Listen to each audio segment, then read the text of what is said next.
Very good evening. Welcome to UBC News tonight at 10 p.m. My name is Sharon. Kyomugisha with Mugalu, Mohammed on sign language. We'll take a look at our top stories of the day.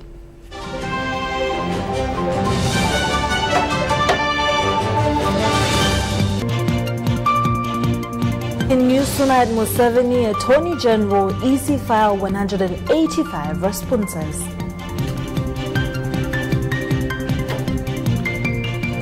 Illegal orphanages and baby homes to be closed.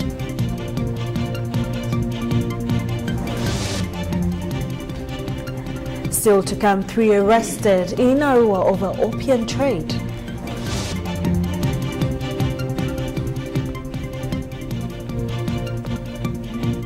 And lastly, cattle rustlers, cattle peace in Karamoja.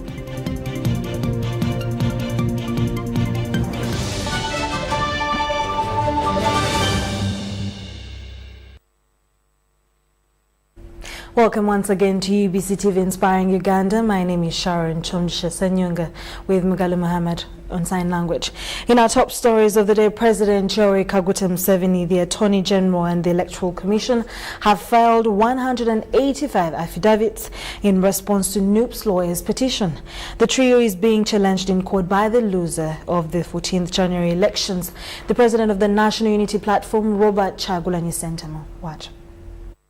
We have successfully managed to comply with the court directives. Lawyers of President Yoweri Kaguta Museveni, the Electoral Commission and the Attorney General have this Saturday filed their responses to the presidential elections petition of 2021 by Robert Kyagulanyi Ssentamu of National Unity Platform.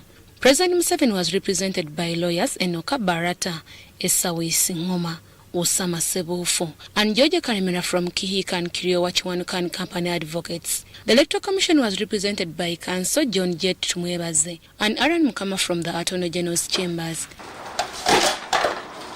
The affidavits were received by Leonard Luwangula and Henry Mugoya from the Office of the Registrar Supreme Court. President Museveni based his affidavits from 35 witnesses, including the NRM General Secretary Justin Kasule Lumumba, Minister for Presidents Esther Mbayo, among other witnesses. They are ordinary people from voters to agents to just ordinary people that were perhaps accused in the various affidavits we have seen. The first respondent, President Museveni, already filed his affidavit, as you recall.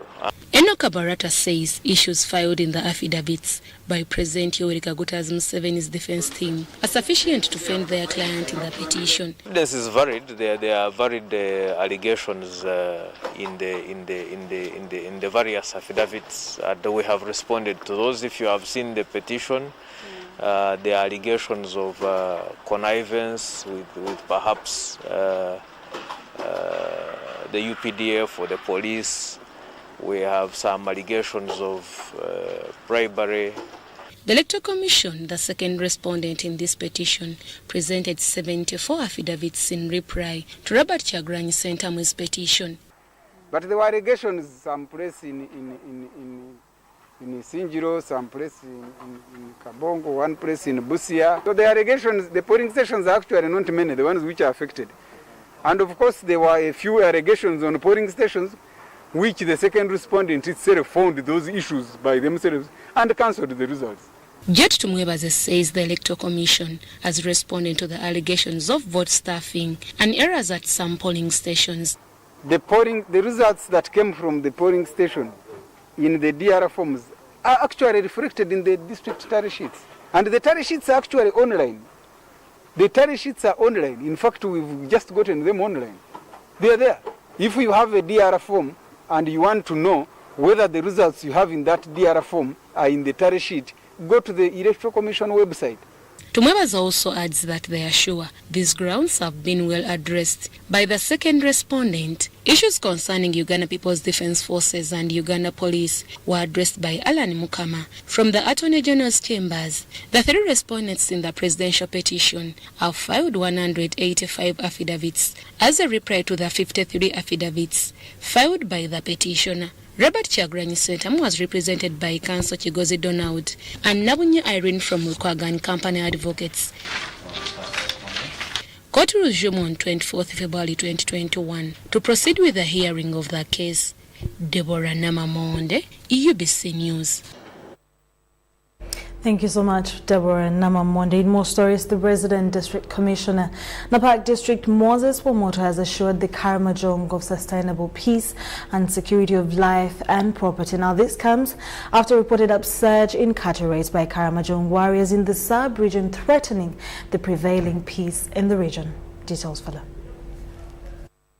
Napaka resident district commissioner Moses Pomoto has assured the people of Karamoja sub-region of sustainable security of life and property against cattle rustlers. This is after residents of Ngoriet sub-county in Napaka district fled their homes, citing increased attacks from suspected armed cattle rustlers. Both the police, we have the UPDF, who are making sure that there is sanity, the security is in Napaka, and the people are protected. The corridors where we suspect they are insecurity, where the people can pass through to come and attack the innocent people in the park, with the police, with the UPDF, we have done enough deployment to make sure that there are no cattle movements at night. However, the resident district commissioner, Napak district, advised the residents not to panic, saying the security personnel are pursuing the suspected criminals. He says that the situation is under control and security is working hard to get rid of wrongdoers. That Napaka is insecure. I want to put it straight on behalf of government that Napaka is very secure. A week ago we held a meeting with the Chief of Defense Forces. From there, I held a meeting in Napak, a regional security meeting, which was attended by the division commander, the RPCs, and all the security top team, and the LC3 chairpersons. We are trying to engage everybody to see that Napak is peaceful. The RDC advised residents to work with the security personnel in identifying the culprits, adding that local leaders and security have been holding inter-district meetings to stamp out their practice. If you have a firearm and you're not a security personnel, I want to appeal to you. The leaders have said there should be total disarmament of our people, and I'm also head of security appealing to anybody in the park that if any of you has a firearm, please surrender it to the authorities for us to stay in peace. And then there was 2 decades ago, government effectively disarmed the rustlers, but some had either eaten their weapons or acquired new ones from across the border, mainly the Turkana in Western Kenya and the South Sudan fighters. Mutesa Sila Haruna reporting for UBC News. The Ministry of Gender, Labour and Social Development under the Department of Youth and Children has ordered for the closure of all unlicensed children's and babies' homes in Rwenzori region. State Minister for Youth and Children Affairs Florence Nachwala Chinji ordered chief administrative officers in the districts of Kabarole, Kasese and Fort Portal to close illegal children homes. Details follow. The Minister of State for Gender in charge of Youth and Children Affairs, Florence Nachwala Chinji, has requested Kasese district leadership to reach out to the Rwenzururu widows and trace their children. Reach out to them and trace their children and give me a report. Together with my partners in source in this region, we should have a report in, say, 1 month to assess the condition that these people are living in, so that together we can have a way forward to recommend social intervention programs such. Nachwala was inspecting functioning children's homes and orphanages in Kasese district. She disclosed that over 169 unlicensed children and babies' homes have been closed, adding that whoever will be found operating without license will be arrested. Because where we cannot supervise, there must be a reason why you were not licensed. For reasons that probably could hang around child abuse. So we need a report from you. Again, by the end of the report from Rwenzururu, we should have a report that you have a district that is free from illegal children activities in terms of children's homes. The Kasese District Acting Probation Officer Asimwe Zainab said in a period of 1 month and a half, they have registered about 34 defilement cases through their community development officers. The count is that you cannot spend a week without getting like 2 cases of defilement. That is Monkunyu, we have Mariba, we have Wesumbo. Asimwe Zainab says the continuous conflicts in the district have left children dropping out of schools and many girls becoming single mothers and child-headed families. Children are being exposed to sexual activities by their own parents as a result of GBV. A husband separates with the wife, and at the end of the day you hear that the husband has defiled his own daughter. The project manager Nzerambi Baby Home Care, Reverend Josephat Bwaluma, said security, safe water, mobilization of resources for the children is still a big challenge, coupled with elephants that escape from Queen Elizabeth National Park. Set up security from the damage caused by the elephants and having security for the children. 5. Mobilization of resources for the construction of the environmental friendly kitchens at the center. And then 6. We honestly pray that we have a reliable supply of water for both domestic use and domestic use at the station and for the farm. During her inspection of the functioning babies' homes and orphanages in Renzo region, Nachiwala Chinji said all babies' homes and Lukaya vendors along Massacre Road, Kampala Road have a reason to smile after government built for them a new market. This follows President Yoweri Museveni's promise to build them a market a few years ago after noticing that they were operating under scorching sun. Now the Minister for Transport, General Katumba Wamala, officiated the handover. Watch as they joyfully celebrate.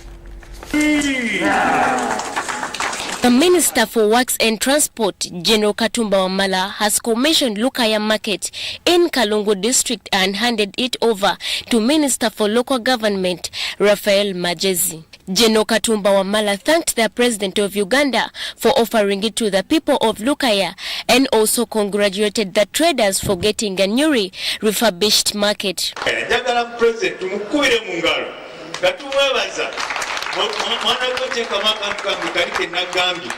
Abantu bakawulire gatusiima president olw'ensonga eno weyandisobodde ogamba ekirala naye yagadde abantu bange bali abawejjere.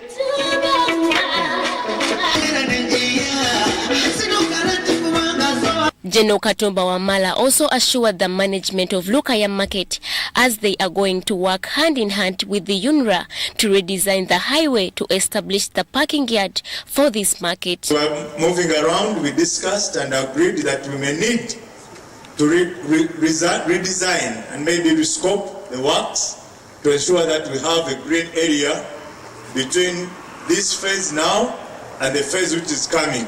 Local Government Minister Raphael Majezi asked the leaders of the market to ensure traders who have been trading alongside the road take the advantage of using the established market. To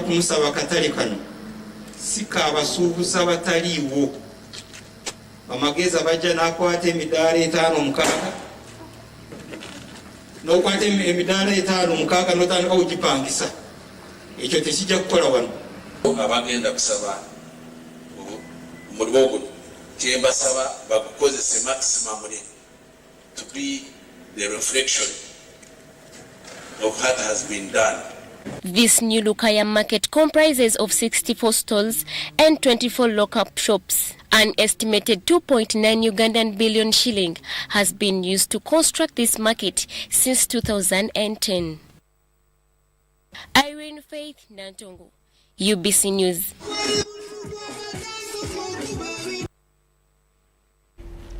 In more news, 2 Congolese nationals and 1 Ugandan have been arrested by police of Arua district after being caught red-handed attempting to smuggle 10 sacks of opium to Democratic Republic of Congo from Logidi sub-county in Arua district. Police in Arua have arrested 3 people attempting to smuggle opium to the Democratic Republic of Congo. West Nile Region Police spokesperson Josephine Angusia says 10 sacks of opium are now at Arua Central Police Station. From Logiri Police Post to Arua Central Police Station, where they are currently detained and are being charged with possession of marijuana under the Narcotic Act. So as I speak, they are still detained at Arua CPS. The 3 suspects that have been detained at Arua CPS have been identified as Bayo Mariam, a Congolese businesswoman, Masiki George, a border rider from DRC, and Masikini William, a border rider from Vura sub-county in Arua district. Owner of these 10 sacks of marijuana happens to be Bayo Maria Claudine, who is a lady. She actually confessed in her statement that truly she has been doing this business, though she started recently. She says that she normally buys this marijuana from Logiri area in Vura sub-county, Arua district, and sells them in Bunia, that is in Democratic Republic of Congo. Angsia said Logiri sub-county in Arua district has been known for illegal production of opium by many farmers under the guise of growing food crops. She asks local leaders to inform police about opium business in Arua district so that police stops the act. Impounded marijuana from Logiri side. Police has also ever destroyed some gardens of marijuana from Logiri and Arevo. As far as the area is concerned, there is still plenty of marijuana being grown in the bushes.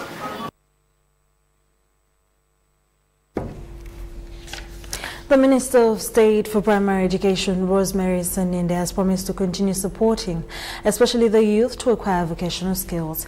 Saninde says she will still be supporting training programs in beekeeping projects to facilitate the youth and from occupational skills, including beekeeping projects.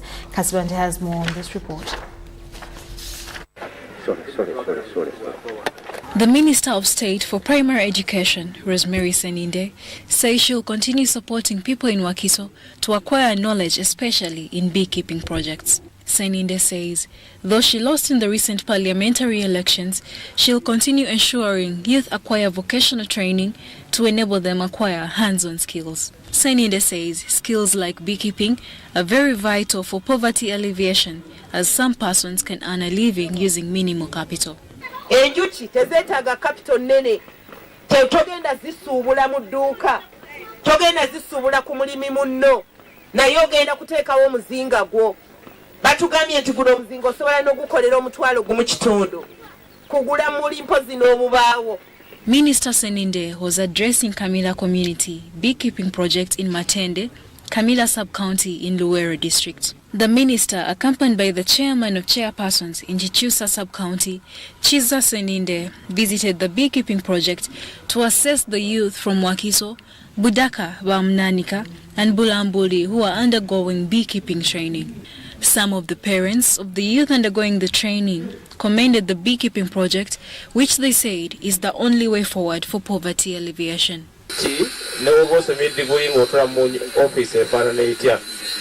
Kyatu kyakwetaagisa nnyo kubeerayo oteeka buteesi mizinga gyo na kutendeka baana bo.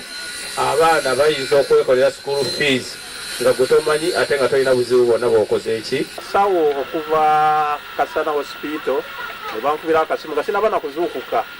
Kyowaayo ku mubisi gwo olinayo liita eziwera 2 naye nga nze nina 9 endala nadde nziwadde family. The proprietor, Kamila Community Beekeeping Project, Prince Edward Chimbugwe, commended government for the conducive environment which has enabled them to establish the project. For imparting sustainable, dependable, profitable and dependable skills is being supported by private sector foundation in Uganda to make sure that we increase on pollinator bees in Uganda, which has been destroyed by infrastructure development, the disaster, the climate change. Work foundation to motivate and to see that these services become the model and the training center. And therefore, I advise the government to at least encourage those who are having the skills of beekeeping, because there are few people doing beekeeping of knowledge that they don't have, and there are few people having the training center for beekeeping. Salongo Kasibante compiled the story. In more news, believers in Kanungu have dedicated their prayers to God at one of the tallest hills in the district as they started the Lent season. Now, the Christians who were once disturbed by Chiwetere massacre of 2001 that claimed several lives remain committed in Christ. Hundreds of believers gathered at one of the hills in Kanungu district to dedicate the Lent season to God. The guest preacher, Solomon Tumukiza, said the main reason for these prayers is for renewal of their faith and the church. Kinkizi Diocesan Secretary Reverend Kenneth Kanyankore said the aim of fasting is for revival, which begins from the heart. According to the Diocesan Missions Coordinator, James Kabagambe, those who have come for prayers at this hill have experienced wonders and miracles. Some of those who attended gave their testimonies. An accident in Niganga has claimed 2 lives. A boda cyclist and the person he was transporting. The major accident occurred near Walugo Ward on Bali Kampala Road and resulted into a stampede as residents crowded the scene demanding for answers.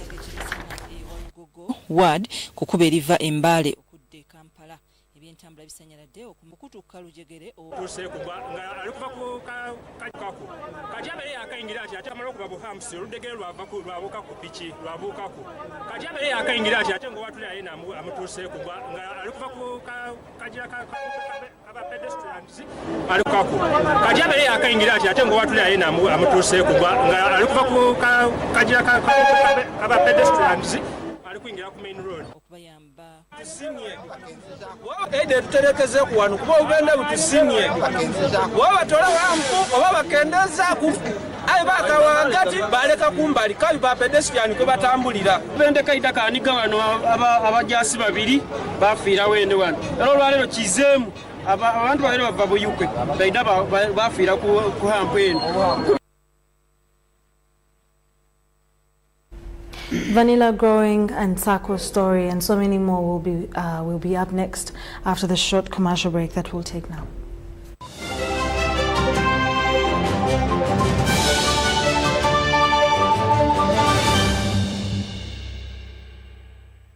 Your safety while using electricity starts with having a certified technician to wire your premises. Do not use sockets. Chisaka. Now that the wiring is complete, how do I get power? No, I'll get you power in my own way. And you don't even have to worry about the bills. I'll bring them myself. Is your neighbor there? She went to work. Does she have power? Yes, she has. If your neighbor has power, you have power. Desist from illegal connections because they are not only dangerous, but could lead to prosecution and death.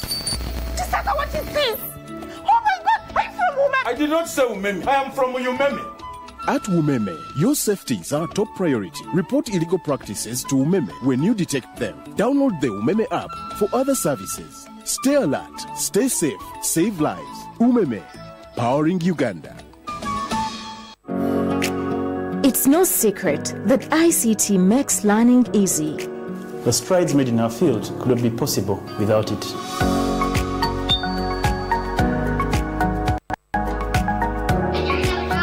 And now we can watch our favorite show. My radio is my best friend.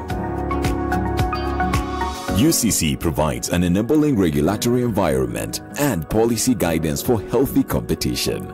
We also facilitate ease of doing business in the communications sector through licensing, standardization, spectrum management, tariff regulation, rural communication development, and consumer empowerment. An informed consumer is an empowered consumer. UCC supports local content and innovations. Driving the development of a robust communication sector in Uganda is Uganda Communications Commission. Today tastes like a new tradition, like an old favorite. Tastes like all hands on deck and all eyes on the prize. Today tastes like a piece of the action. And it never tasted this good.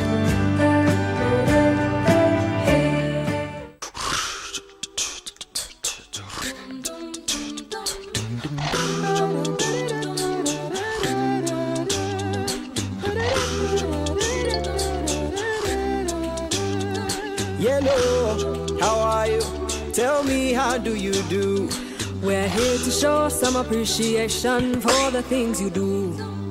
Sent you for today, and we sent you for tomorrow. Sent you for every time and everywhere you go. We love you so, and we enjoy life with you. We are happy, happy, happy to know that we will go with you. That's why we say, thank you, thank you, thank you, yeah. Thank you, thank you. Thank you for choosing MTN. Use MTN mobile money, bundles or other services to get Thank You points. The more you use, the more Thank You points you get. We look forward to many more years together. Thank you.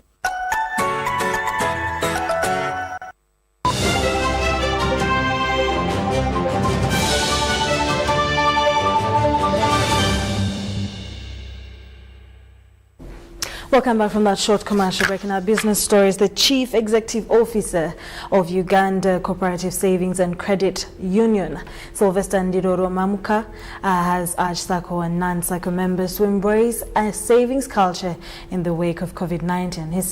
He said a recent Sacco research discovered that those who developed a saving culture were not affected by COVID-19 pandemic. This was at a media discussion at UC head office in Maganja, in which Sacco groups are proposing for a single regulatory authority. A post-COVID-19 Sacco survey by Uganda Cooperative Saving and Credit Union, UKUSUP, has indicated progress in rural-based Saccos related to institutional and urban-based Saccos during the outbreak of coronavirus. For those members who had their savings in the Saccos, they were not affected greatly by the COVID because they were able to pick up their savings and then look after the welfare of their families. The survey, done in over 50 districts, where it was discovered that Saccos who did not use new technologies, including mobile money and text messages, experienced difficulties to serve the savers. This was during a mid-month business news briefing to the media at UKUSP headquarters in Maganjo. For example, since members were not borrowing, and we know that one of the incomes comes from interest on loans, many of the Saccos' incomes were affected, and yet they had fixed costs like rent, salaries, etc. Then two, the loan portfolio did not grow. Embracing technologies in serving the Sacco members is among the key resolutions the organization wants Sacco groups to adopt. This will increase saving culture and growth. We advocate for Saccos within these good periods for the Sacco members to continue saving. Let them embrace saving and let them also know why they are in Saccos. Uganda Cooperative Saving and Credit Union, an apex body of all Saccos, also wants government to amend the decision of multiple authorities regulating the Sacco industry because it is a hindrance to Sacco growth. We see a little bit of some bit of confusion, and the voice of the Saccos is that we should have a single regulator. all circles should be regulated by one regulator. Because the big circles also help the small circles to learn from them. In empowering Saccos thrive, the credit union designed a system to automate Saccos daily transactions and advocating to telephone companies to provide affordable internet, especially to rural-based Saccos to boost business. Abraham Robert Bwait, UBC News, Maganjo. Bunyangabo District vanilla farmers have appealed to government to enact a vanilla protection law to help them get rid of crooked middlemen. Now, this follows reports of some buyers offering to purchase vanilla before ripening, which affects the quality. Rwenzori Farmers Cooperative Union says the law will ease the vanilla trading environment for farmers who are already reaping big from the crop. This house belongs to 52-year-old Kyomugisha, a resident of Kachinga Ward, Kachinga Town Council, in the Ruimi Sub-County, Bunyangabo District. It is a shift from a mud and water house that he once called home before embracing vanilla farming. Vanilla is a crop whose growing he embraced in 2008 after learning from fellow farmers. Hanyuma ya miaka ena nkatandika kusharura vanilla nashanga ndi hamwe sente nyingi mnonga. The profitable nature of this product has seen him expand this venture to a level he never imagined. Not even price fluctuations will stop him from putting into practice the skills he learned from Rwenzori Farmers Cooperative Union. Kandi nembera ya family yahinduka aho kuba turabona hakasente. Mugisha is not alone. A distance away from here is Asansio Musongora Chari, another vanilla farmer from Kanyamukale village, Kadindweno parish in Ruimi sub-county, still in Bunyangabo district. He was also inspired by fellow farmers. I've been in production for the last 6 years. One plant in a farm can get me 5 kilograms, but on average I can get 2. Just like his colleague, Kyomugisha, Musongora also believes in vanilla being better than other crops in terms of financial proceeds. Like for example, a vanilla kilogram buys at 50,000, but a maize kilogram buys at 450 shillings. So which means 100 kilograms of maize are equal to 1 kilogram of vanilla. However, this has not come without shortcomings. Thieves and unscrupulous buyers have proved a challenge, opting to harvest before the right time. Who find us even at farm gate and they keep begging us to sell to them before maturity. This, however, threatens an already built reputation for Uganda, whose quality of vanilla is held high on the global market. So this is something that everybody should actually not take for granted. We've gotten the best vanilla so far, organic in its own way. We've not yet started using, we don't use fertilizer chemicals to ensure the vanilla come up right. So our vanilla was ranked #1 in quality globally. This is the status quo that Uganda needs to maintain and even improve. It will, however, only be possible if a bylaw is enacted to protect vanilla farmers.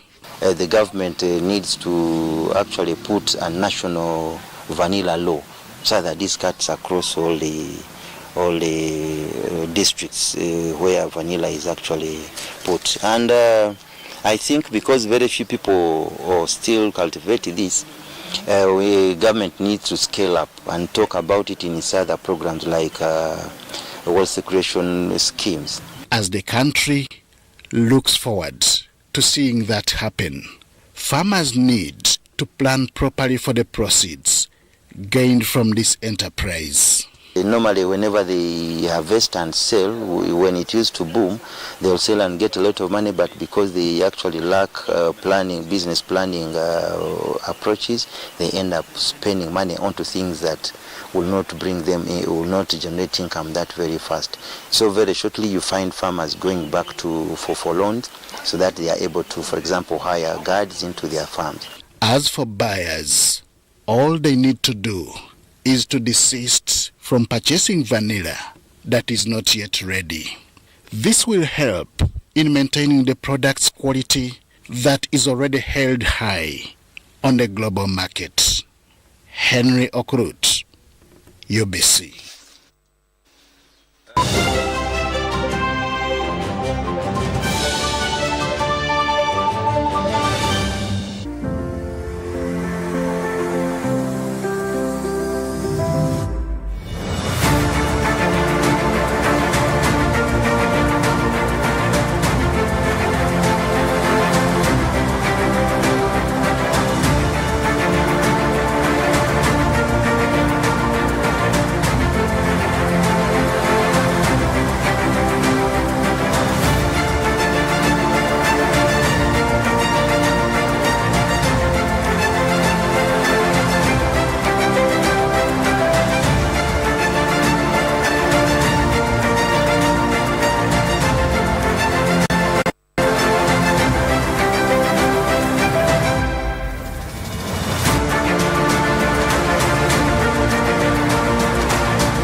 Coming soon on UBC.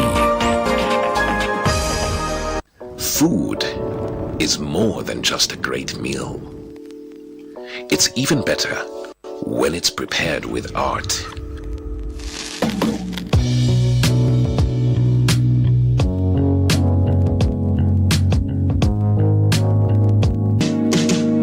The Big Kitchen, coming soon on your public broadcaster.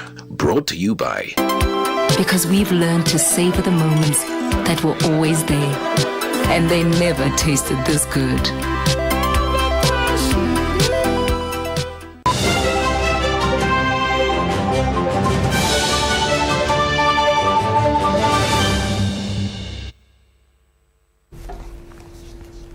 The Democratic Republic of the Congo has started vaccination program against the Ebola virus disease in North Kivu province, hit by a new round of Ebola outbreak.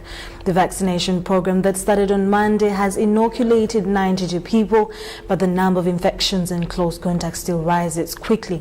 Up to date, a total of 551 high-risk contacts have been detected, and so far the DRC still has 8,000 doses of Ebola vaccine in storage, which were preserved during the last outbreak in 2020. The province has identified 4 confirmed cases, and 2 of whom have succumbed to the disease from February 7th, according to the local health authority. The United Nations Central Emergency Response Fund has allocated $15 million to support the epidemic response in Guinea and DR Congo, as well as preparedness in neighboring countries. The disease has claimed lives of over 2,300 people in the African country during multiple outbreaks in the western and eastern provinces from 2017 to 2020.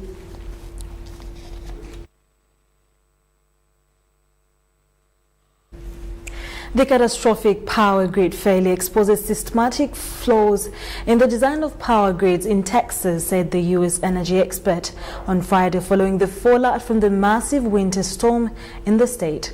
Texas experienced a similar winter storm in 2011 that caused widespread power outages. The latest Texas crisis shows that the state government has failed to learn the lessons from a decade ago to invest more in the power grid, which is evidently inadequate in both design and response mechanisms, said Carrie King, a research scientist at the University of Texas at Austin and assistant director at the university's Energy Institute. Most of Texas grid is separate from the rest of the nation and is run by the Electric Reliability Council of Texas, a supply system that King said has the advantage of being faster and more efficient, but also has its drawbacks in the face of extreme weather. Texas has one of the largest wind power systems in the world, and the power crisis has led some politicians to ask whether the state should switch to fossil fuels instead of wind power, a debate King believes is unwarranted and pointless. Millions in Texas were in the dark this week following the deadly winter storm, leaving households without power as temperatures dropped to record lows. As of Friday afternoon, at least 20 people have died in the Houston area due to the severe weather and massive blackouts.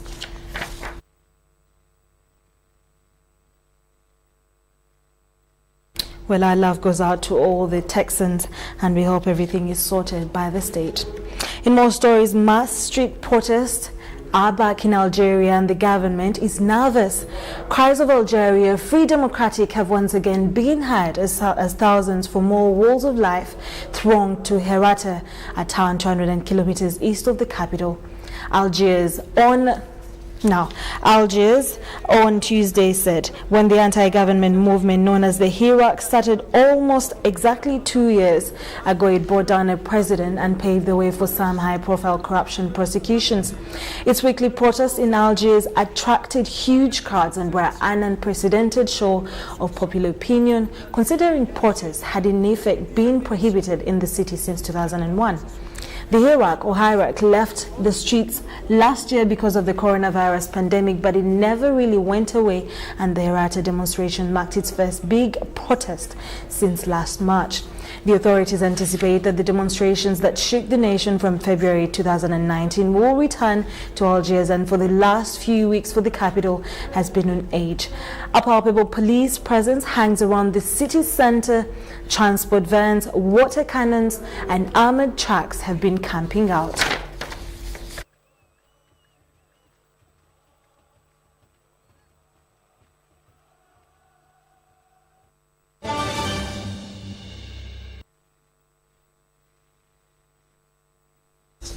Well, that brings us to the end of our news. At 10 p.m. we'll take one final look at the headlines before we sign out.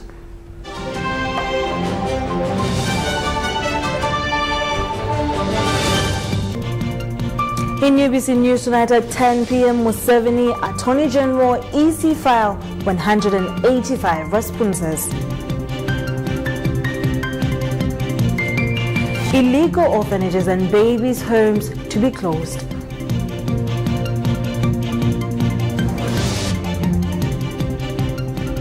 Three arrested in a row over opium trade.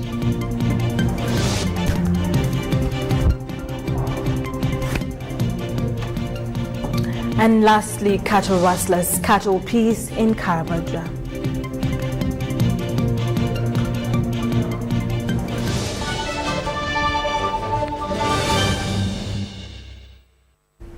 Well, thank you so much for joining us to watch UBC News tonight. My name is Sharon Kyomugisha with Mugalu, Mohammed on sign language from the team, and I have a lovely night and a great Sunday ahead of you. Good night.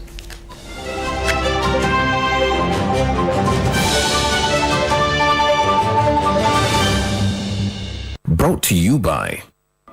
At Umeme, your safety is our top priority. Report illegal practices to Umeme when you detect them. Download the Umeme app for other services. Stay alert, stay safe, save lives. Umeme, powering Uganda. Thank you for joining me. It is time for the latest in weather with Semper Alex Kim from the Weather Center. Intervals dominated the skies of the southern sector of the country. However, the north, bright and sunny conditions with hot temperatures. The kind of weather we are dealing with is mainly because of the tropical cyclone over the Mozambique Channel that is called Gambe, that is affecting, bringing in winds all through Sahara Desert into our region, the reason for the hazy conditions and hot temperatures. Tomorrow morning, we do expect sunny intervals across most parts of the country. Well into the afternoon, we do expect a pickup of some rainfall activities that will be in the southwestern of the country and areas along the Victoria Basin. Well into the afternoon, we do expect temperatures to be quite hot at 32 degrees Celsius It will be in Kitogum, whereas the nation's capital Kampala at 28 degrees centigrade. Kabale Highlands, we are forecasting at 22 degrees centigrade. And elsewhere across the globe, we are forecasting some chances of rainfall that will be for Addis Ababa, but for Tokyo, bright and sunny conditions at a daytime high of only 21 degrees centigrade. Well, that concludes it. Tune in again tomorrow, same time.